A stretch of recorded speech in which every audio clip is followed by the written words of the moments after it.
back in like, I don't want to say, maybe 2006, maybe 2007, I had a friend, we called Matty B, and other people, they used to call him like RX-7 Matt because, well, that's what he drove. He drove a white 80s RX-7. Actually, no, it wasn't an 80s one. I think it might have been like a 92 actually. It was the FC model. And one night he's like, "Hey Nelson, you want me to drift this thing around at Fun World?" Now mind you, Fun World's like this arcade that's in Nashville, New Hampshire. That's where we used to hang out all the time back in like, our late teens, early 20s. It was a fun time. So I'm like, yeah, why not? Let's do it. So Fun World has like these two levels of parking, and one of them is essentially like underground, and you just kind of like drive down there, and it's just a regular parking area. It's nothing special, just. But it's enclosed, and Matty B's like, "All right, man, let's get in here. Let's do this."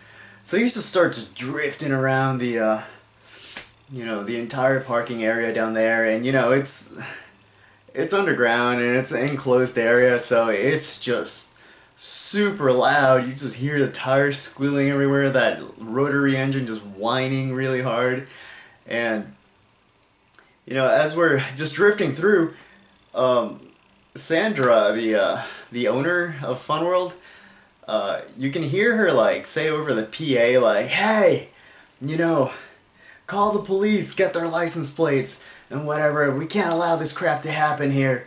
And so while we're down there still drifting, like we hear this over the PA, and Matt's like, "Ah, crap baskets, we gotta get out of here." So he starts like drifting out, and there was this employee there. He was a teen. I think his name was Bobby, and he just like comes out and he sees us, and you can tell that he's just like, "Man, they don't pay me enough to care."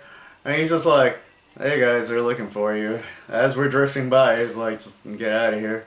So we just take off and whatever. And yeah, it was a crazy night. We just kept on drifting onto the street, and we got out of Fun World. It was kind of a windy way to get out of there because it's kind of an uphill. But we just took off, and it was a fun while. I mean, we were probably drifting maybe a minute or so. Like, it wasn't that long. Matt's pretty good at what he was doing. So yeah, that's how that night ended. And so the thing is, nobody really knows what became of that RX-7. Some people say that, Matty B sold the RX-7 to somebody. Other people say that he ended up getting a Turbo 2 engine swap.